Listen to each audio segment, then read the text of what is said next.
understand you've written that the hype over wildfires is just hype. I stand by my past comments. So you believe it's hype? Look, folks, we've all seen the devastation in Los Angeles due to the ongoing wildfires that have burned more than 40,000 acres of land this last week and have destroyed more than 12,000 structures and has led to more than 24 lives being lost. The fires are now the most destructive natural disasters in Los Angeles history. And despite the misinformation that's circulating here in the Capitol, in Southern California, and everywhere in between, it's clear that these fires only reach the size and the scale that they have because of unseasonably dry vegetation and extremely high winds, both of which are a direct result of climate change. Mr. Wright, thank you for being here. But as we've seen last week, the climate crisis and its deadly effects is very real to my neighbors and my constituents. As we discussed in our meeting yesterday, you were a longtime resident of California, so you've seen the conditions evolve firsthand. So I got to tell, I was pretty disappointed to come across some social media posts of yours, and I will quote, understand you've written that the hype over wildfires is just hype to justify more impoverishment from bad government policies, end quote. Given the devastation that we're currently experiencing in Los Angeles, do you still believe that wildfires are just hype? Sir, it is with great sorrow and fear that I watch what's happening in your city of LA. Do you think it's just hype or not? Climate change is a real and global phenomenon. Is it hype or not? I stand by my past comments. So you believe it's hype, you know? Climate change is a real... Tell that to the families of the more than 24 lost in these fires and counting, because the urban search and rescue teams are still going property by property with cadaver dogs. That number is going to climb. I'm disappointed, Mr. Wright.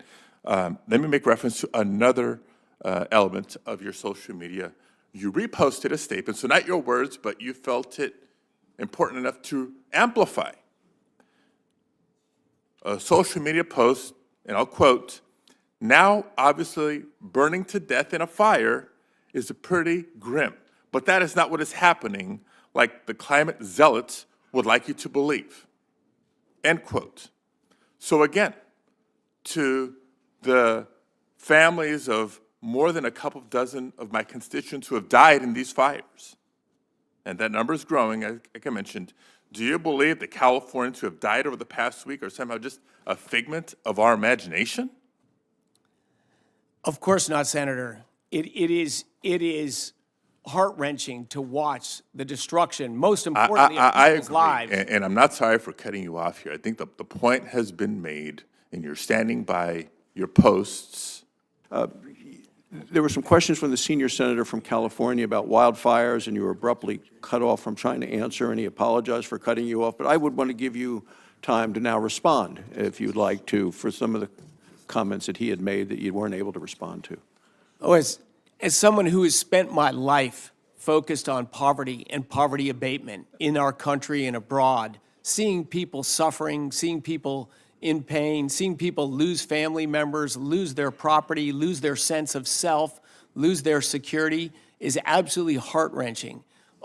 It's horrible to watch what's happening in LA today. And wow, these are the kind of things we want to protect people from. We want to make our society more resilient, stronger. There's no words to say in the middle of a personal trauma, you know, that reflect global policy and all that. These are human tragedies that touch every one of us. I lived in California for 19 years, have lots of friends in the LA area. I probably get emotional talking about it. It's horrific to see what's happening there. We need to do everything we can to get those fires out, to get that infrastructure rebuilt, and to get people to return to the lives they had before it was visited on by these horrific fires. Had, I think, a genuine conversation yesterday in my office. You said you have a science background. You pride yourself in leaning on facts and truth and evidence and data as you make decisions and decide which actions to take. So let me actually transition to something that's very substantive in this role, should you be fortunate enough to be confirmed. One of the most important functions of the Department of Energy is research. We've discussed the 17 national labs, and you referenced it earlier in your testimony, that are working hard to tackle critical scientific challenges. California is home to 3 of these labs, and we understand the need for these labs to advance our research and our knowledge. The data and research published by these labs and the department writ large are foundational for unlocking new technologies and maintaining our competitive advantages globally. Will you commit to publishing and not censoring non-classified Department of Energy research? Absolutely, Senator. The scientific process has been a key driver of our progress, of our country, and of our world. And let me tell you why I feel the need to even ask the question. It should be a no-brainer, because it is a very real possibility that you may be asked by incoming President Trump, maybe through one of his intermediaries, to not publish or to withhold or otherwise suppress DOE research and studies. What would you do if asked?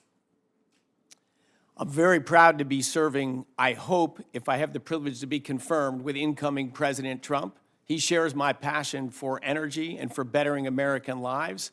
If asked, what would you do? I will follow the scientific method. I will be honest and integrity and follow the laws and statutes of our country. Of course I will, Senator. One other question, my very little time remaining, and I'll just sort of cut to the chase. In my office, you shared with me your opinion that federal subsidies do not make sense for mature industries, correct? Less fruitful there, yes. And you included oil and gas in the examples of mature industries, correct? Correct. So please share with me, with my colleagues on this committee, expand on your belief that if oil and gas are truly mature industries, then subsidies don't make sense here anymore, and we should retract those subsidies and maybe redirect those into smarter, more contemporary investments. Yeah, as a career entrepreneur, a free market advocate, my goal is to have a small role for government in business, particularly in mature businesses, just as I discussed. You have to have the rule of law, you have to have the enforcement of contracts, but the best role for the federal government is basic research and helping launch new technologies that are just getting their footing. So I take that as a supportive position of rolling back subsidies for oil and gas. Thank you very much. Thank you very much, and thank you, Mr. Chairman, and also Senator Barrasso for your indulgence here. I do have to get back. Mr. Wright, first of all, thank you for taking the time to meet with me. And I came here today because I want to give you an opportunity to underscore your understanding of the importance of nuclear energy. As you know, Idaho is the birthplace of nuclear energy in the universe. We still have the first light bulbs that were lit with nuclear energy there at the Idaho National Lab. And as I explained to you, the Idaho National Lab is an incredibly important cog in the wheel of nuclear energy, and appreciate your commitment to visit there, and we will look forward to that. As I explained to you, with the renaissance of nuclear energy, not only in America, but even louder really in the world writ large, we compete, the United States of America, compete with Russia, China, and France in being the purveyor of nuclear power plants to other countries who are interested, and there is so much interest right now. And as I explained to you, the importance of us, when a contract is put out from another country, the importance of us being the winner in that, because it creates a 100-year relationship as we go forward with nuclear energy. Could you take a minute to articulate your understanding of the importance that we, the United States of America, and particularly the Idaho National Lab, the importance they have in leading the world as we go forward over the next decades and through this century on converting over to nuclear energy?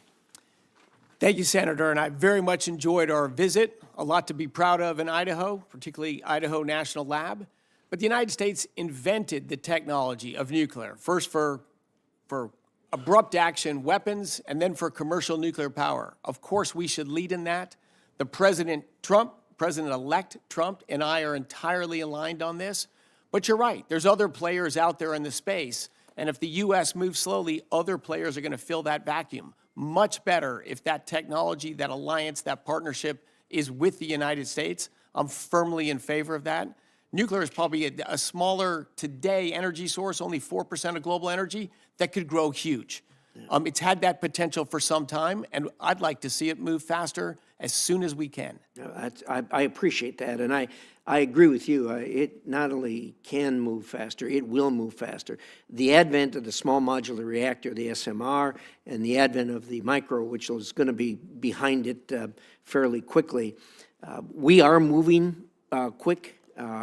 China is competing with us as far as who can get these online quick enough, who can get them demonstrated quick enough, who can get the first commercials up and running. When that happens, there's going to be a stampede by countries to sign up to get SMRs and micros.